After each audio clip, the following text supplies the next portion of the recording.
Ariane Lissimard-Côté, ce matin dans notre chronique hebdomadaire pour le meilleur et pour la Terre, où on explore comment renouveler son engagement face à soi, aux autres et à la planète dans une approche plus durable avec Ariane Lissimard, qui est là de côté devant moi. Ariane Lee, donc, t'as un autre micro, tiens donc. Voilà, vas-y donc. Ah, voici un de Voilà, test. on On est là. Et aujourd'hui, on va apprendre à mieux se parler. Hein? On va parler de silence, une forme de violence qu'on reconnaît rarement pour ce qu'elle est.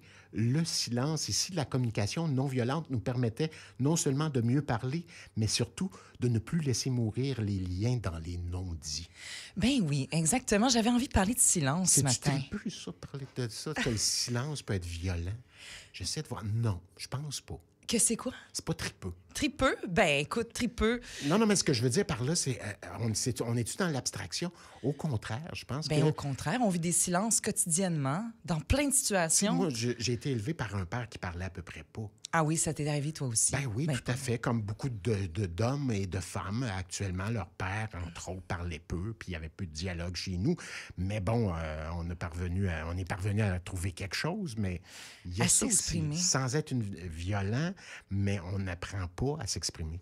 On Oui. apprend peu. On apprend très, très peu à s'exprimer. Puis, justement, il y a plusieurs contextes. Souvent, on va dire que la violence, elle est apparente. On parle de coups, de cris à répétition. Mais l'absence de paroles, cette espèce, des fois qu'on peut parler de bouderie, est excessivement violente et douloureuse. On ne parle plus. Telle une punition. Il y a plusieurs raisons pour lesquelles on pourrait se taire. On pourrait se taire pour blesser, par peur d'éviter le conflit. Hey, j'ai déjà fait ça en tournée, moi. Ah oui, t'as fait ça. J'ai déjà boudé. T'as boudé tout le long de la tournée. Hey, c'est pas Non, correct, ça. pas tout le long. À un moment donné, c'était une petite peine d'amour. OK, J'étais d'accord. jeune, puis pas peu d'expérience, mais j'ai boudé. Pas T'as fier de boudé. moi. Ouais. Parce que dans le fond, est-ce que c'est parce que tu savais pas comment exprimer ton émotion? Maintenant, je le sais que Maintenant, c'est tu ça. le sais. Mais à l'époque, je ne savais pas. Tu voulais J'avais blesser quoi? l'autre. Ben oui, j'avais 27, 28 ans. Tu dis, je te parle plus. Ouais. Je t'aime, tu m'aimes pas, je te parle J'ai plus. même pas averti. Ah. J'ai arrêté de parler. Mais c'est pas... Même En fait, c'est ça. arrange-toi. Hein? Parce qu'ils disent aussi que Mais des faut fois, pas- on a faut peur pas faire d'être mal compris. On a peur de pas savoir quoi dire, de pas savoir comment le dire. Puis, apprendre à mieux communiquer, bien sûr. Tu sais, en fait, j'avais quand même envie de dire, il y a une certaine statistique, parce que des fois, on le vit tant à la maison qu'au travail aussi. Au travail, on dit qu'il y a une étude de l'Université d'Harvard qui a révélé que 75 des employés se sentent dévalorisés lorsqu'ils ne reçoivent pas de retour sur leur travail, ce qui peut engendrer un sentiment d'isolement et une baisse de productivité pouvant atteindre 21 dans certaines entreprises. C'est pas rien. C'est pas rien parce que c'est le silence. C'est pas même pas dire j'aimerais ça qu'on se parle, c'est pas tout à fait ce qu'on veut. Ça, c'est constructif à quelque C'est part. constructif. Ouais. Des fois, on arrive dans un contexte de travail, on se dit, dans une réunion, on dit « Ah, je propose une idée. » Puis là, tout à coup, je propose une idée. La personne ne dit rien, il n'y a pas de retour. Puis on il y a une passe à espèce de- l'idée de quelqu'un d'autre rapidement, puis on fait ça, c'est tough. Oui, puis là, tout à coup, Ouais. tu dis « Ah, ben là, c'était-tu correct, mon affaire? C'était pas correct, ils n'ont pas aimé ça. Ben là, la prochaine fois, je proposerai pas mon idée, je veux rester avec mon Ben, c'est affaire. » ça. Puis donc on garde tout ensemble, puis c'est le volcan qui monte. Là. Exactement. Ouais. Puis ça, ces situations-là sont vraiment désobligeantes. On peut le vivre aussi à la maison quand tout à coup, tu sais, tu arrives de la job, puis là, t'as ton partenaire qui dit « Ah, est-ce que ça va? » Puis il dit « Ah non, c'est rien. » Puis là, t'es comme « OK, c'est correct. Qu'est-ce qui se passe? » Tu sais, puis tu sais que ça va pas.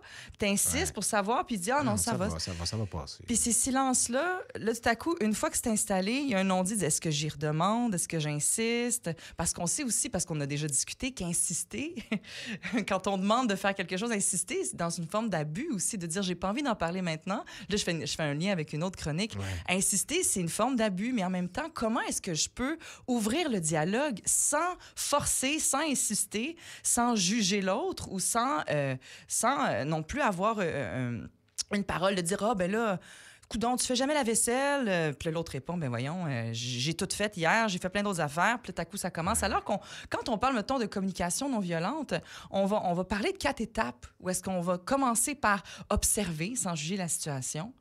Par exemple, tu t'éloignes sans me dire ce que tu ressens. Puis après ça, 2, j'exprime ce que moi, je ressens. Moi, je me sens confuse par rapport à ça. Après ça, on identifie le besoin derrière l'émotion. J'ai besoin de savoir si tu vas bien. J'ai besoin de savoir si tu es correct, si notre couple est en... Est-ce que c'est moi? J'ai besoin de savoir où tu en es par rapport à notre couple. Ensuite, on fait une demande claire et non une exigence. Est-ce qu'on peut s'en parler quand tu es prêt? Est-ce qu'on pourrait s'en parler ce soir? Est-ce qu'on pourrait en parler demain? Donc, cette suite-là, observer sans juger, exprimer ce qu'on ressent, identifier le besoin derrière l'émotion et faire une demande claire et non une exigence. Ça, c'est la base de la communication non violente, qui est une méthode maintenant qui est pratiquée à tellement d'endroits. Puis j'avais envie de... Si jamais, tu sais... Ça, tu parles du couple, mais ça pourrait être tout ça en milieu de travail. C'est observer comment je peux aider, comment on peut s'en parler, comment... Dans l'amitié, il y a ça aussi. Oui, puis toujours parler au jeu, bien sûr, mais de ne pas rester avec ce non-dit parce que le non-dit s'accumule et blesse la relation. Tu sais, t'as beau te faire dire « Ah non, c'est pas toi, là, c'est pas toi. » Mais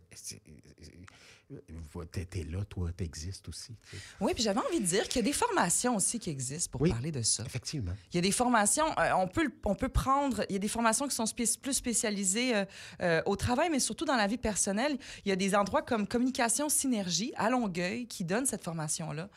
Il y a Santé mentale Québec-Rive-Sud qui ont des soirées de pratique CNV. Donc, on peut aller dans la soirée, on peut pratiquer notre approche de communication non violente. Et moi, je préconise vraiment la pratique pour l'amélioration justement des aptitudes personnelles. Il y a Spiralis aussi qui offre des ateliers de base en CNV. À Montréal ou virtuellement, il y a Apprentus pour trouver un accompagnement individuel. CNV Québec. Puis, il y a aussi, même si on a envie d'en faire une carrière, on peut aussi aller à l'Université de Sherbrooke, apprendre un programme universitaire, puis pouvoir avoir une spécialisation, notamment en RH. Ceux qui travaillent en RH connaissent très, très bien le domaine. Mais je considère vraiment que cultiver un lien sain, cultiver un lien où il y a une constante peut vraiment faire enrichir la relation. C'est drôle parce que, tu sais, je sais pas, est-ce que tu connais, on avait déjà parlé de groupes de partage et groupes d'entraide. On avait parlé aussi des enfants adultes de familles dysfonctionnelles et ou alcooliques et ou de maladies mentales. Ouais. Et dans ce groupe d'entraide-là, ils nomment vraiment que la dysfonction familiale est basée sur le manque de communication. Donc, tu ne parles pas. Et comme s'il y avait un message familial dans les familles dysfonctionnelles qui disait « Ne parle pas, ne ressens rien et ne fais pas confiance ». Et ces trois éléments-là sont à la base de la dysfonction dans les relations avec soi, avec les autres. Donc, c'est de rétablir la connexion à l'émotion, de rétablir la communication et de rétablir la confiance avec l'autre amène un rétablissement d'une bonne fonction dans la relation. Puis là, on peut vraiment s'épanouir puis vraiment grandir là-dedans. C'est-tu pour ça que tu penses que j'ai boudé il y a 30 ans tourné? Bien, peut-être. Qui sait? C'est peut-être pour ça que tu as boudé. Tu as appris, on a acquis quelque chose et ne parle pas. Ne ressent rien et ne fait pas confiance. Alors, c'était tellement ça, Ariane-Lee. C'était tellement ça. Je viens de dénouer un... Tu viens de dénouer quelque chose, mais tu sais qu'il y a même des groupes de partage où tu peux aller à chaque semaine t'entraîner avec des gens qui n'ont que pour seul objectif d'améliorer leur relation et leur communication non violente. Mais justement, les groupes de partage de CNV, c'est ça, ou les groupes de partage d'enfants adultes, de familles dysfonctionnelles. On va donner les adresses dans le balado. On peut donner les adresses dans le balado. Surtout qu'il y a des affaires juste à côté de chez nous. Puis, tu sais, mine de rien... Bon, on peut aller pratiquer, en fait. C'est que ça s'entraîne. Oui. Puis je trouve ça fascinant quand même. Parce que la franchise puis le dialogue, c'est la base de tout. C'est la base de tout. On peut dire bien des choses si on a acquis des habitudes de dialogue. Puis assurément, si on a des émotions fortes en lien avec la honte, en lien avec le sentiment d'impuissance, en lien avec la basse estime, de dire « Ah, j'y arriverai pas, je suis juste un moins que rien, je suis nul, je suis pas capable », puis qu'on a des discours invalidants dans notre esprit, bien là, tout à coup, ça nous empêche de prendre parole. On est bon là-dedans, ça. Comment? On est bon là-dedans. On est bon là-dedans de se dévaloriser. Ah non, c'est moi, là, arrête, c'est pas moi, c'est pas toi, c'est moi. Alors, briser le silence, c'est faire acte de courage. On avance malgré la peur. Briser le silence, c'est faire acte de courage. C'est aussi montrer qu'on tient à la relation, qu'on tient à entretenir un lien sain avec l'autre, qu'on tient à l'autre, puis qu'on ne se laisse pas tomber aussi, parce que des fois, quand on garde le silence, puis qu'on laisse « Ah non, ça me dérange pas. Ben non, ça me dérange pas. Ben non, ça me dérange pas. » Ça va passer, là. C'est pas grave. Moi, c'est pas grave. Ben, on se laisse tomber. Ouais.